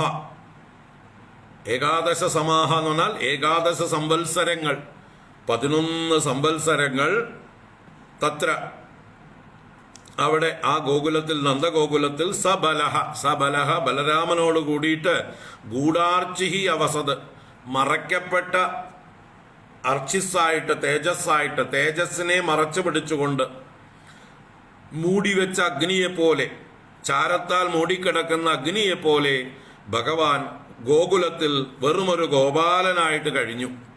ഭഗവാന്റെ പ്രഭാവമൊന്നും പുറത്തു കാണിക്കാതെ വെറൊരു കൗ ബോയ് എന്ന് പറഞ്ഞാൽ പിന്നെ പ്രഭാവം വല്ലതും ഉണ്ടോ? ചാരം കൊണ്ട് മൂടിയ അവസ്ഥ തന്നെയാണ്. ഒരു തമോ ഗുണവേഷം, പശുവിനെ മേയ്ക്കുന്നവൻ. ശുദ്ധ സത്വമൂർത്തിയായിട്ടുള്ള ഭഗവാൻ വേഷം കെട്ടിയത് ഒരു തമോ ഗുണവേഷം, മാട് മേയ്ക്കുന്നവൻ, കന്നുകാലിച്ചക്കൻ. ഇതുപോലെ തമോ ഗുണം വേറെ ഉണ്ടോ? അപ്പോ സ്വയം ചാരം കൊണ്ട് മൂടിയ അഗ്നിയെപ്പോലെ ഗൂഢാർച്ചിയായിട്ട് ഭഗവാൻ ഗോകുലത്തിൽ എത്ര കാലം കഴിഞ്ഞു? ഇവിടെ വ്യക്തമായി പറഞ്ഞു, 11 വർഷം. ഏകാദശ സമാഹ. അപ്പൊ ഇനി സംശയം വേണ്ട, ഭഗവാൻ ഗോകുലത്തിൽ എത്ര കാലം കഴിഞ്ഞു? 11 വർഷം. 12 ആയോ, 13 ആയോ, 16 ആയോ, 17 ആയോ, 7 ആണോ, 8 ആണോ ഭഗവാൻ കംസനെ വധിച്ചത്? ഒന്നും ചിന്തിക്കേണ്ട. ഭഗവാൻ കംസനെ വധിച്ചത് 11ാം വയസ്സിലാണ്. അപ്പോൾ ഇവിടെ ഏകാദശ സമാസ്തത്ര ഗൂഢാർച്ചിഃ സബലോ അവസത്. ആ ബലനോടുകൂടി 11 സംവത്സരം തൻ്റെ തേജസ്സിനെ മറച്ചു വെച്ചുകൊണ്ട് ഒരു വെറും മാട്ടുകാരനായിക്കൊണ്ട് അദ്ദേഹം ഒളിച്ചു കഴിച്ചു. ഒരു ഒളിവുവാസം എന്നർത്ഥം. അപ്പോൾ കംസനെ ഭയപ്പെട്ട അച്ഛനാണ് ഭഗവാനെ നന്ദഗോകുലത്തിൽ കൊണ്ടാക്കിയത്. തതോ നന്ദവ്രജം ഇതഃ പിത്രാ കംസാദ്വിബിഭ്യത ഏകാദശ സമാസ്തത്ര ഗൂഢാർച്ചിഃ സബലോ അവസത്. പരീതോ വത്സപൈർവത്സാൻ ചാരയൻ വ്യഹരദ് വിഭുഃ യമുനോപവനെ കൂജദ്വിജ സങ്കുലിതാംഗ്രിപേ. അങ്ങനെ വത്സപൈഹി പരീതഃ ഗോപന്മാരാൽ ചുറ്റപ്പെട്ടവനായിക്കൊണ്ട്, വത്സാൻ ചാരയൻ പശുക്കളെ മേയ്ക്കുന്നവനായിട്ടുള്ള വിഭുവായ ഭഗവാൻ കൂജദ്വിജ സങ്കുലിത അംഗ്രിപേ യമുനോപവനെ വ്യഹരത്. യമുനാ ഉപവനെ വ്യഹരത്. യമുനയുടെ ഉപവനങ്ങളിൽ, യമുനാ നദിയുടെ തീരത്തുള്ള ഉദ്യാനങ്ങളിലും ഉപവനങ്ങളിലും പുൽമേടുകളിലും ഭഗവാൻ വിഹരിച്ചു, ക്രീഡിച്ചു കുട്ടികളോടുകൂടെ. എങ്ങനെയുള്ളതാണ് യമുനോപവനം? കൂജദ്വിജസങ്കുലിത അംഗ്രിപേ. കൂജത് ശബ്ദിക്കുന്നത്, കൂജനം ചെയ്യുന്നതായിട്ടുള്ള ദ്വിജങ്ങൾ പക്ഷികൾ നിറഞ്ഞിരിക്കുന്ന, കൂജനം ചെയ്യുന്ന പക്ഷികളെ സങ്കുലിതമായ നിറഞ്ഞിരിക്കുന്ന അംഗ്രിപേ, വൃക്ഷങ്ങളോടുകൂടിയത്. അംഗ്രിപം വൃക്ഷം, അംഗ്രി കൊണ്ട് പാനം ചെയ്യുന്നത് അംഗ്രിപം. അല്ലെ? അംഗ്രി എന്നാൽ പാദമാണ്. പാദം കൊണ്ട് കുടിക്കലാണ് ഈ മരങ്ങളുടെ പണി. വൃക്ഷങ്ങൾ എന്താ ചെയ്യുന്നത്? അവരുടെ കാല് കൊണ്ടാണ് വെള്ളം കുടിക്കുക. നമ്മളൊക്കെ വായ കൊണ്ട് വെള്ളം കുടിക്കുമ്പോൾ വൃക്ഷങ്ങൾ കാലുകൊണ്ട് വെള്ളം കുടിക്കുന്നു. അതുകൊണ്ടാണ് അവയ്ക്ക് അംഗ്രിപം, പാദപം എന്നൊക്കെ പേര്. പാദേന പിബതി, അംഗ്രിയാപിബതി, വെള്ളം കുടിക്കുന്നത് കാലുകൊണ്ട്. അതുകൊണ്ടാണ് അംഗ്രിപം എന്ന് വൃക്ഷങ്ങൾക്ക് പേര്. അപ്പോൾ അംഗ്രിപങ്ങൾ നിറഞ്ഞ, വൃക്ഷങ്ങൾ നിറഞ്ഞ യമുനാ തീരത്ത് ഭഗവാൻ പശുക്കളെ മേച്ചു നടന്നു കൂട്ടുകാരുമായിട്ട്. അങ്ങനെ വൃന്ദാവന ലീലകൾ ചെയ്തു. പരീതേ വത്സപൈർവത്സാൻ ചാരയൻ വിഹരത് വിഭുഃ യമുനോപവനെ കൂജദ്വിജ സങ്കുലിതാംഗ്രിപേ കൗമാരീം ദർശയൻ ചേഷ്ടാം പ്രേക്ഷണീയാം വ്രജൗകസാം രുദന്നിവ ഹസൻ മുഗ്ധ ബാലസിംഹാവലോകനഃ.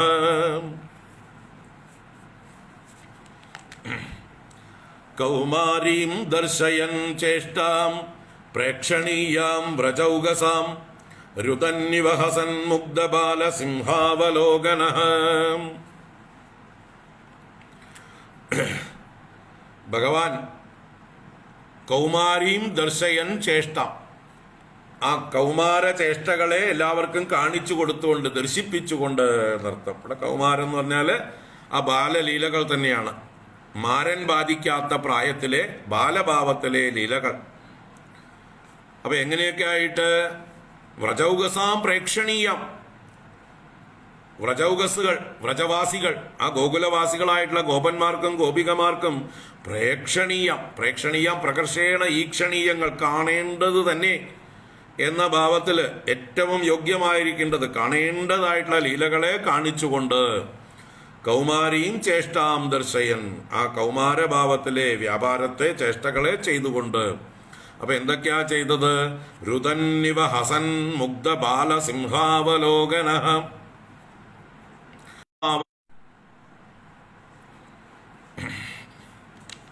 മുഗ്ധ ബാലസിംഹ അവലോകനഃ. ഭഗവാൻ കുട്ടിയായിരിക്കുമ്പോഴും ഒരു കൊച്ചു സിംഹം തന്നെ ആയിരുന്നു ആള്. ബാലസിംഹ അവലോകനഃ. മുഗ്ധം, മുഗ്ധം എന്ന് പറഞ്ഞാൽ മനോഹരം, കാണുന്നവരെ മോഹിപ്പിക്കുന്നതായിട്ടുള്ള സുന്ദരനായിട്ടുള്ള ഒരു ബാലസിംഹത്തെ പോലെ, ഒരു കൊച്ചു സിംഹക്കുട്ടിയെ പോലെ അവലോകനം. ആ നോട്ടമൊക്കെ കണ്ടു കഴിഞ്ഞാൽ ഒരു ഗജേന്ദ്രന്റെ കുട്ടിയുടെ നോട്ടം.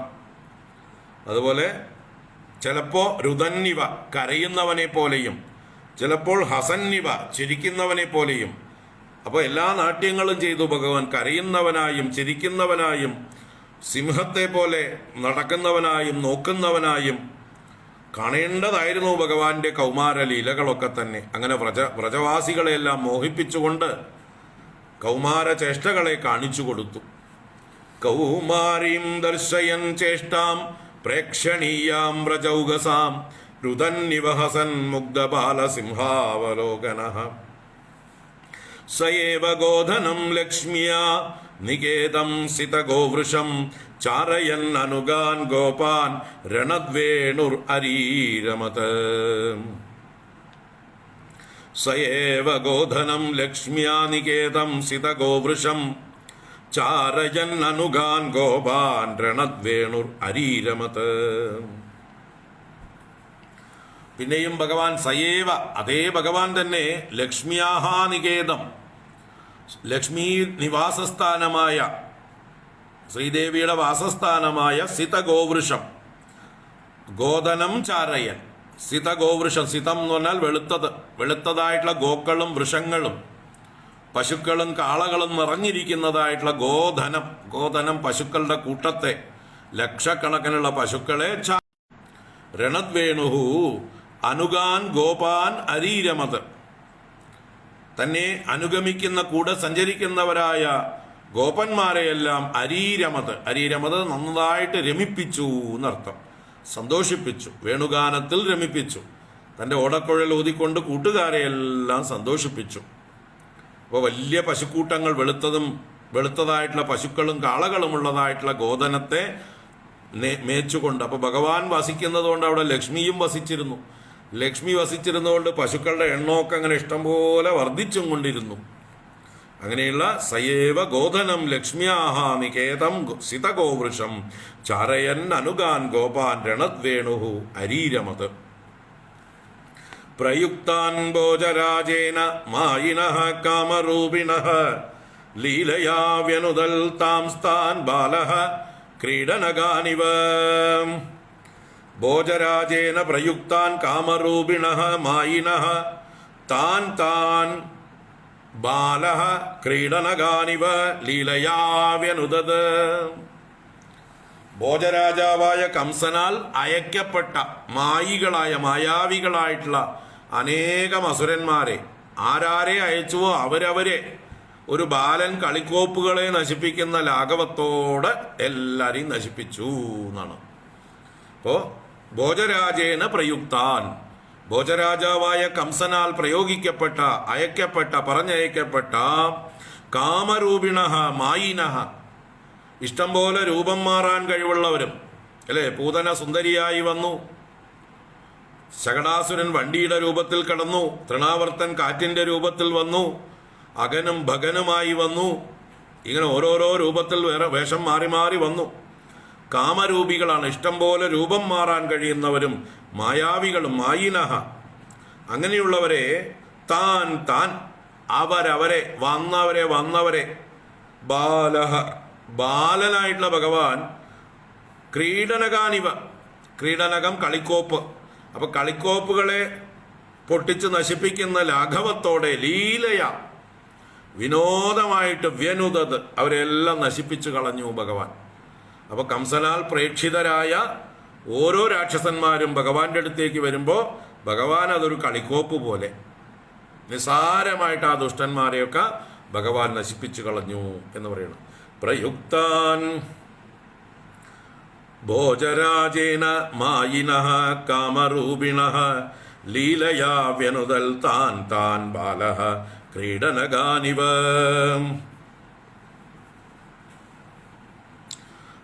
വിപന്നാൻ വിഷപാനേന നിഗൃഹ്യ ഭുജഗാധിപം ഉത്താപ്യാപായയദ്ഗാവഃ തത്തോയം പ്രകൃതിസ്ഥിതം. കാളിയമർദ്ദനം എന്ന ലീലയെ അനുസ്മരിക്കുകയാണ്. വിപന്നാൻ വിഷപാനേന നിഗൃഹ്യ ഭുജഗാധിപം ഉത്താപ്യ അപായയദ്ഗാവഃ തത്തോയം പ്രകൃതിസ്ഥിതം. ഇപ്പോ വിപന്നാൻ വിഷപാനേന വിപന്നാൻ, വിഷജലം കുടിച്ച് മരിച്ചു ആരെ? പശുക്കളും ഗോപന്മാരും ഒക്കെ കുറെ പേര് ആ കാളിന്തി തീരത്ത്. അങ്ങനെ വിഷപാനേന വിപന്നാൻ ഗാവഹ ഉത്താപ്യ, ആ പശുക്കളെയെല്ലാം എഴുന്നേൽപ്പിച്ചിട്ട് ഭഗവാൻ തന്റെ കടാക്ഷം കൊണ്ട് തന്നെ മരിച്ചവരെയൊക്കെ ഉണർത്തി. അവരെല്ലാം സ്വപ്നത്തിൽ നിന്ന് ഉണരും പോലെ ഉണർന്നു.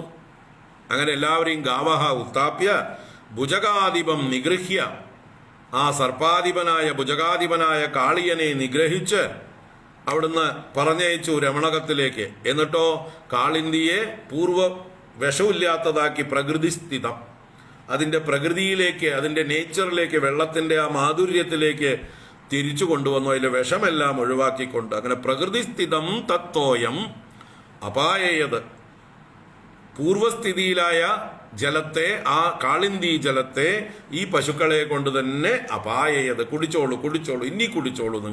നേരത്തെ നിങ്ങൾ എന്നോട് ചോദിക്കാതെ കുടിച്ചു, അതാ അബദ്ധം പറ്റിയത്. ഇപ്പൊ നിങ്ങൾക്ക് സുഖമായിട്ട് കുടിക്കാം. അതിലുള്ള എല്ലാ ഉപദ്രവവും ഞാൻ തീർത്തു. ഞാൻ പൊല്യൂഷൻ ഫ്രീ ആക്കി കാളിന്തിയെ, ഒന്ന് ഫിൽട്ടർ ചെയ്തു. ഞാൻ അതിലുണ്ടായിരുന്ന വിഷത്തെ മുഴുവൻ അരിച്ചു കളഞ്ഞു.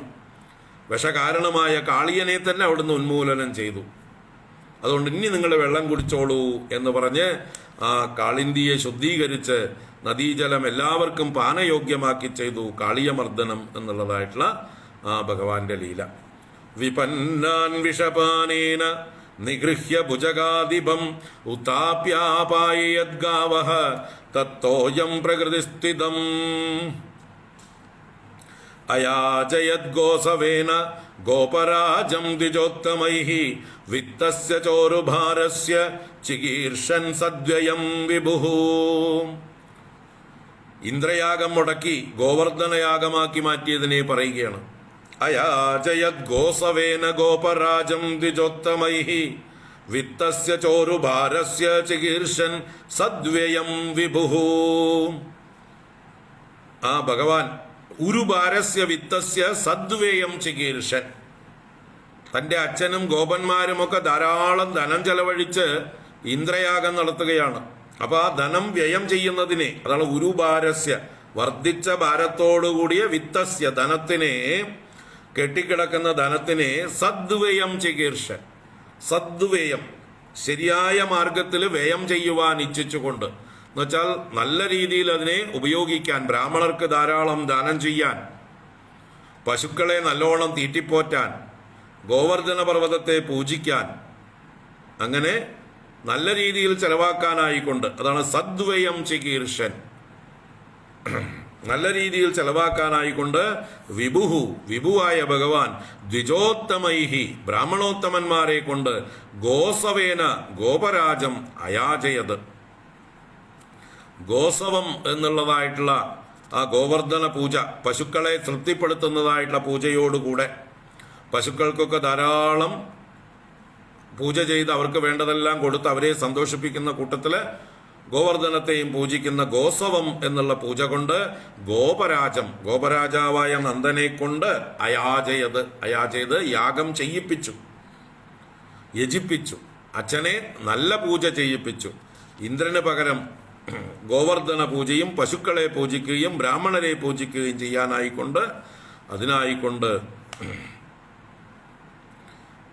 ധനത്തെ നല്ല രീതിയിൽ വ്യയം ചെയ്യാൻ. അപ്പൊ ഭഗവാൻ ഗീതയില് യജ്ഞം ചെയ്യാൻ പ്രേരിപ്പിച്ചത് അത് തന്നെയാണ് ഇവിടെ അച്ഛനെ കൊണ്ടും ചെയ്യിപ്പിച്ചത്. യജ്ഞാർത്ഥാത് കർമ്മണോന്യത്ര ലോകോയം കർമ്മബന്ധന. യജ്ഞമല്ലാതെ ചെയ്യുന്ന കർമ്മങ്ങളെല്ലാം കർമ്മബന്ധനമാണ്. അതുകൊണ്ട് അച്ഛ, നമ്മൾ ഒറ്റയ്ക്ക് തിന്നാൻ പാടുള്ളതല്ല. നമുക്ക് കിട്ടുന്ന ലാഭമെല്ലാം ഇവർക്കെല്ലാം വീതിച്ചു കൊടുക്കണം. ദേവാൻ ഭാവയദാനേന തേ ദേവാ ഭാവയന്തു വഹ എന്നൊക്കെ ഉള്ളതായിട്ടുള്ള ആശയങ്ങളെയൊക്കെ ഇവിടെ ഭഗവാൻ വ്യാഖ്യാനിച്ചു കൊടുത്തു. അങ്ങനെ ഗോസവേന ഗോപരാജം ദ്വിജോത്തമൈഹി അയാചയത്. വിത്തസ്യ ച ഉരുഭാരസ്യ സദ്വ്യയം ചികീർഷൻ, നല്ല രീതിയിൽ ചെലവാക്കാൻ ആഗ്രഹിച്ചുകൊണ്ട് ഭഗവാൻ ആ യാഗം ചെയ്യിച്ചു. തുടർന്ന് വർഷതീന്ദ്രേ വ്രജക്കോപാത് ഭഗ്നമാനേതി വിഹ്വലഃ ഗോത്രലീലാതപത്രേണ ത്രാതോ ഭദ്രാനുഗൃഹ്ണതാം. ഗോവർദ്ധനോദ്ധാരണം എന്ന ലീലയെ പറയണം. വർഷതീന്ദ്രേ വ്രജക്കോപാത് ഭഗ്നമാനേ അതിവിഹ്വലഃ ഗോത്രലീലാതപത്രേണ ത്രാതോ ഭദ്രാനുഗൃഹ്ണതാം. അവിടെ ഭദ്രാനുഗൃഹ്ണത എന്നുള്ളതിൽ ഭദ്ര എന്നുള്ളത് വിതുരനെയുള്ള സംബോധനയാണ്. അല്ലയോ വിതുര, അല്ലയോ ഭദ്രനായ മംഗളമൂർത്തിയായ വിതുര, ഭഗ്നമാനേ ഇന്ദ്രേ കോപാത് വർഷതി. ഭഗ്നമാനൻ എന്ന് പറഞ്ഞാൽ മാനം വഞ്ചിക്കപ്പെട്ടവൻ, തൻ്റെ മാനം തകർക്കപ്പെട്ടു, മാനം കെട്ടു ആർക്ക്? ഇന്ദ്രന്. അങ്ങനെ ഭഗ്നമാനേ ഇന്ദ്രേ, ഭഗ്നമാനനായ ഇന്ദ്രൻ കോപാത് വർഷതി സതി, കോപിച്ച് വർഷം ചെയ്യുമ്പോൾ, പ്രളയകാല മേഘങ്ങളെ കൊണ്ട് ഗോകുലത്തെ മുക്കാനായിട്ട് ശ്രമിക്കുമ്പോൾ അതിവിഹ്വലഃ വ്രജഃ, ആ വ്രജവാസികൾ മുഴുവൻ, ഗോകുലം മുഴുവൻ വിറച്ചു. ഇവിടെ വ്രജത്തിന്റെ വിശേഷണമാണ് അതിവിഹ്വലഃ. അപ്പൊ വ്രജം മുഴുവൻ, ഗോകുലവാസികൾ, ആബാലവൃദ്ധൻ ജനങ്ങളും പശുക്കളും പശുക്കുട്ടികളും എല്ലാവരും തന്നെ പേടിച്ച് വിറച്ചു. അതിവിഹ്വലഃ വ്രജഃ. ആ വ്രജത്തെ അനുഗൃഹ്ണത ഗോത്രലീലാതപത്രേണ ത്രാതഃ. ആ ഗോകുലത്തെ അനുഗൃഹ്ണത കൃഷ്ണേന ഭഗവത എന്നൊക്കെ അർത്ഥം. അനുഗ്രഹിക്കാൻ ഇച്ഛിക്കുന്നവനായ ഭഗവാനാൽ അവരെ രക്ഷിക്കാനായിക്കൊണ്ട് ഭഗവാനാൽ രക്ഷിക്കപ്പെട്ടു. ത്രാതഃ ത്രാണനം ചെയ്യപ്പെട്ടു. എങ്ങനെ? ഗോത്രലീലാതപത്രേണ. ആതപത്രം എന്ന് പറഞ്ഞാൽ കുടയാണ്. ആതപാത് ത്രായതേ, വെയിലിൽ നിന്ന് രക്ഷിക്കുന്നത് ആതപത്രം. ഇവിടെ ലീലാതപത്രം, കളിക്കൊട. ഏത്? ഗോത്രം. ഗോത്രം എന്നാൽ പർവ്വതം. ഗോത്രം, ഗോദ്രം, കുദ്രം, ഭൂതരം, ഭൂമിയെ രക്ഷിക്കുന്നത് കൊണ്ട് ഗോത്രം എന്ന പേര്. ഗോവിനെ ത്രാണനം ചെയ്യുന്നത്, ഭൂമിയെ രക്ഷിക്കുന്നത് പർവ്വതം. അപ്പൊ ഗോത്രം, പർവ്വതത്തെ ലീലാതപത്രമാക്കി, ഒരു കളിക്കൊടയാക്കി മാറ്റി. ഭഗവാൻ ഒരു ലീലയായിട്ട് ഒരു കൊട പിടിക്കും പോലെ അങ്ങോട്ട് പിടിച്ചു. ഏതിനെ? ഈ ഗോവർദ്ധന പർവ്വതത്തെ. അങ്ങനെ പർവ്വതമാകുന്ന കളിക്കൊട കൊണ്ട് ഈ ഗോകുലത്തെ മുഴുവൻ അനുഗ്രഹിച്ച് രക്ഷിച്ചു. ത്രാതഃ, ഗോകുലം രക്ഷിക്കപ്പെട്ടു. അങ്ങനെ ഗോവർദ്ധനോദ്ധാരണം എന്ന ലീലയെ സൂചിപ്പിച്ചു. വർഷതീന്ദ്രേ വ്രജക്കോപാദ് ഭഗ്നമാനേ അതിവിഹ്വലഃ ഗോത്രലീലാതപത്രേണ ത്രാതോ ഭദ്രാനുഗൃഹ്ണതാം. അടുത്തതില് രാസക്രീഡയെ കുറിച്ച് സൂചിപ്പിക്കുന്നു. ശരത് ശശികരൈർമൃഷ്ടം മാനയൻ രജനീമുഖം ഗായൻ കളപദം രേമേ സ്ത്രീണാം മണ്ഡലമണ്ഡനഃ. ശരത് ശശികരൈർമൃഷ്ടം മാനയൻ രജനീമുഖം ഗായൻ കളപദം രേമേ സ്ത്രീണാം മണ്ഡലമണ്ഡനഃ. ശരത് ശശികരൈഃ മൃഷ്ടം മാനയൻ രജനീമുഖം. ശരത് ശശികരങ്ങൾ, ശശി ചന്ദ്രനാണ്, ശരത്കാലത്തിലെ ചന്ദ്രന്റെ കിരണങ്ങൾ.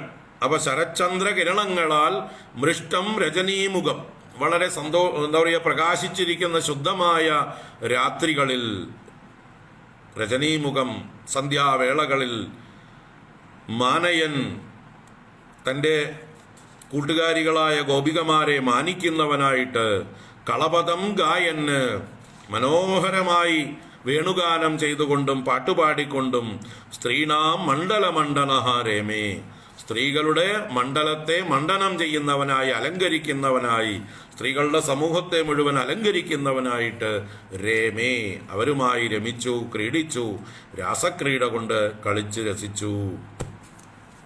അപ്പം ഇങ്ങനെ ഭഗവാന്റെ വൃന്ദാവന ലീലകളെയാണ് ഇതുവരെ പറഞ്ഞത്. ഏതുവരെ? ഈ 34-ാം ശ്ലോകം വരെ. ഇനി ഇത് ഉദ്ധവൻ നേരിട്ട് കണ്ടിട്ടുള്ളതല്ല. പക്ഷെ ഉദ്ധവൻ വൃന്ദാവനത്തിൽ പോയി എല്ലാം നേരിട്ട് അനുഭവിച്ചതുപോലെ ഗോപികമാരുടെ ഡെമോൺസ്ട്രേഷനോടുകൂടി അനുഭവിച്ചതാണ്. അതുകൊണ്ട് അതെല്ലാം വിതുരനോട് വിസ്തരിച്ച് പറഞ്ഞു കൊടുത്തു.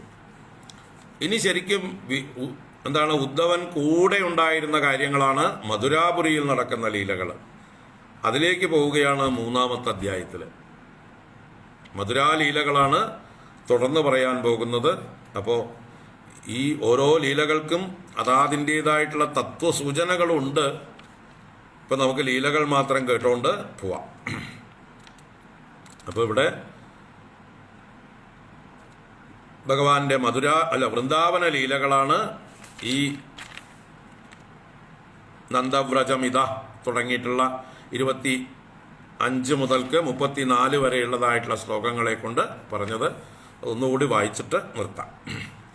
വസുദേവസ്യ ദേവക്യാം ജാതോ ഭോജേന്ദ്രബന്ധനേ ചികീർഷുർഭഗവാനസ്യാഹ ശം അജേനാഭിയാജിതഃ തതോ നന്ദവ്രജം ഇതഃ പിത്രാ കംസാത് വിബിഭ്യത ഏകാദശ സമാസ്തത്ര ഗൂഢാർച്ചിഃ സബലോ വസത പരീതോ വത്സപൈർവത്സാൻ ചാരയൻ വ്യഹരദ് വിഭുഃ യമുനോപവനേ കൂജദ്വിജ സങ്കുലിതാംഗ്രിഭേ കൗമാരീം ദർശയൻ ചേഷ്ടാം പ്രേക്ഷണീയാം വ്രജൗകസാം രുദന്നിവ ഹസൻ മുഗ്ധബാലസിംഹാവലോകനഃ സയേവ ഗോതനം ലക്ഷ്മ്യാ നികേതം സിതഗോവൃഷം ചാരയന്നനുഗാൻ ഗോപാൻ രണദ്വേണുരരീരമത് പ്രയുക്താൻ ഭോജരാജേന മായിന കാമരൂപിണഃ ലീലയാ വ്യനുദത്താം സ്ഥാൻ ബാലഃ ക്രീഡനകാനിവ വിപന്നാൻ വിഷപാനേന നിഗൃഹ്യ ഭുജഗാധിപം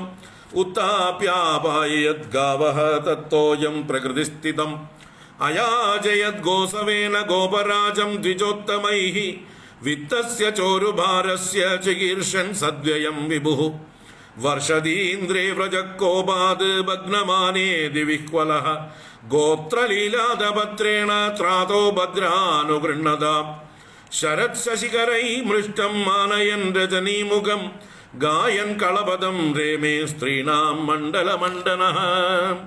ഹരി ഓം. ഇത് ശ്രീമദ്ഭാഗവതേ മഹാപുരാണേ പാരമഹംസ്യാം സംഹിതായാം തൃതീയസ്കന്ധേ വ്രജലീലാനിരൂപണം നാമ ദ്വിതീയോധ്യായഃ. സർവത്ര ഗോവിന്ദനാമ സങ്കീർത്തനം. ഗോവിന്ദ ഗോവിന്ദ. ഭഗവാന്റെ വ്രജലീലകളാണ് ഇവിടെ അവതരിപ്പിച്ചത്. ഇനി മധുരാലീലകളാണ് 3-ാം അധ്യായത്തിൽ വർണ്ണിക്കാൻ പോകുന്നത്. അത് കഴിഞ്ഞ് പിന്നെ ദ്വാരകയിലേക്ക് പോയതും പിന്നീട് മഹാഭാരത യുദ്ധം ഇത്യാദികളൊക്കെ അതിൽ വരും.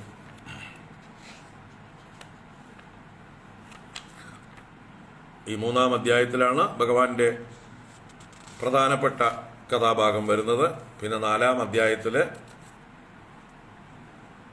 ഭഗവാൻ ദേഹത്യാഗം ചെയ്യുന്ന ആ സന്ദർഭത്തെക്കുറിച്ചാണ്. യാദവന്മാരുടെ നാശവും ഭഗവാന്റെ ബലരാമസ്വാമിയുടെയൊക്കെ ദേഹത്യാഗത്തെക്കുറിച്ചും ഉള്ളതായിട്ടുള്ള ഭാഗമാണ് 4-ാം അധ്യായത്തിൽ. അത് കഴിഞ്ഞ് വിതുരനും ഉദ്ധവനും 2 വഴിക്ക് പിരിയുകയാണ്. അതിൻ്റെ ഇടയ്ക്ക് ഭഗവാൻ തന്നെ വിതുരനോട് പറയാനായിക്കൊണ്ട് ഉദ്ധവനെ ഏൽപ്പിച്ചതായിട്ടുള്ള ചില കാര്യങ്ങൾ ഉദ്ധവൻ വിതുരനോട് പറയുന്നുണ്ട്. അത് കേട്ട് വിതുരൻ എന്തെന്നില്ലാത്ത ഒരു നിറവ് ഉണ്ടാകുകയാണ്. കാരണം ഭഗവാൻ തൻ്റെ ദേഹം ത്യജിക്കാൻ നേരത്ത് വിതുരനെ ഓർക്കുകയാണ്. എല്ലാവരും മരണസമയത്ത് ഭഗവാനെ ഓർക്കുമ്പോൾ ഭഗവാൻ തൻ്റെ ദേഹം ത്യജിക്കാൻ നേരത്ത് വിതുരനെ ഓർക്കുക എന്ന് പറഞ്ഞാൽ വിതുരൻ എത്ര മഹാനാണ് എന്ന് ഓർക്കുക. ഭഗവാന്റെ ഓർമ്മയിൽ വിതുരൻ വരണമെങ്കിൽ വേറെ ആരെക്കുറിച്ചും പറയാതെ ഉദ്ധവനോട് പറഞ്ഞു, അങ്ങ് വിതുരനെ കാണണം. വിതുരനെ കാണുമ്പോൾ എൻ്റെ അന്വേഷണങ്ങളെല്ലാം പറയണം, ഞാൻ പറഞ്ഞതായിട്ട് പറയണം, മൈത്രേയ മഹർഷിയെ ചെന്ന് കണ്ട് ഭാഗവതം കേൾക്കാൻ എന്ന് അതും കൂടി ഭഗവാൻ ഏൽപ്പിച്ച കാര്യം ഉദ്ധവൻ വിതുരനോട് പറഞ്ഞ് അങ്ങനെയാണ് അവർ തമ്മിൽ പിരിഞ്ഞ് പിന്നെ ഒരാൾ ഹരിദ്വാരത്തിൽ മൈത്രേയ മഹർഷിയുടെ അടുത്തേക്കും മറ്റൊരാൾ ബദരീനാഥത്തിലേക്കും പോകുന്നത്. അപ്പോൾ ആ 2 അധ്യായങ്ങൾ നമുക്ക് ഇനി നവരാത്രി കഴിഞ്ഞിട്ട് വിജയദശമി ദിവസം നോക്കാം. വിജയദശമി ദിവസം ഭാഗവത ജ്ഞാനഗംഗ ആരംഭിക്കും. നാളെ ഇവിടെ ബൊമ്മക്കൊലു വെക്കലും തിരക്കൊക്കെയാണ്. അപ്പോൾ ഒരുപാട് ബൊമ്മകളും ഇതൊക്കെ അറേഞ്ച് ചെയ്യാനുണ്ട്. ഇവിടേക്ക് ഒന്ന് വൃത്തിയാക്കിക്കാനുണ്ട് എല്ലാം കൂടിയിട്ട്. അപ്പോൾ ഒരു ബ്രേക്കാണ്. അത് കഴിഞ്ഞാൽ പിന്നെ നവരാത്രിയുടെ സൗന്ദര്യലഹരി ആനന്ദലഹരി പരിപാടികളാണ്. രാവിലത്തെ ക്ലാസ്സും നാളെ ഉണ്ടാവും.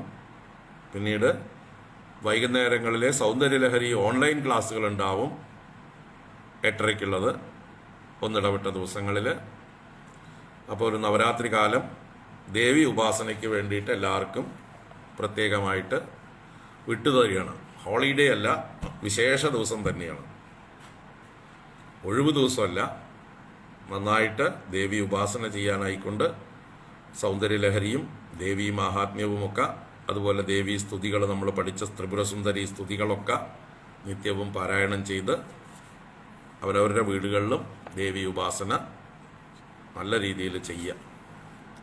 ഇവിടെ ദിവസവും രാവിലെയും വൈകുന്നേരവും പൂജകളൊക്കെ ഉണ്ട്. ഞാൻ ഒഴിവുള്ളപ്പോഴൊക്കെ ഓൺലൈനിൽ അതൊക്കെ കാണിക്കാം. സൗകര്യം പോലെയൊക്കെ ചെയ്യാം. അപ്പോൾ ഈ ക്ലാസ്സോടുകൂടി നാളത്തെ രാവിലത്തെ ക്ലാസ് ഉണ്ടാവും. അത് കഴിഞ്ഞാൽ പിന്നെ സൗന്ദര്യലഹരി ക്ലാസ്സുകളെ ഉണ്ടാവുള്ളൂ. ഒരു ബ്രേക്ക്, ഒരു വെക്കേഷൻ അല്ലേ. ഹരി ഓം. എല്ലാവർക്കും ശുഭദിനം, അതുപോലെ നവരാത്രി ആശംസകൾ. ഓം കായേന വാചാ മനസേന്ദ്രിയൈർവാ ബുദ്ധ്യാത്മനാ വാ പ്രകൃതേ സ്വഭാവാത് കരോമി യദ്യത് സകലം പരസ്മൈ നാരായണായേതി സമർപ്പയാമി. ഓം ശാന്തി ശാന്തി ശാന്തി. ഹരി ഓം. ശ്രീ ഗുരുഭ്യോ നമഃ. ഹരി ഓം.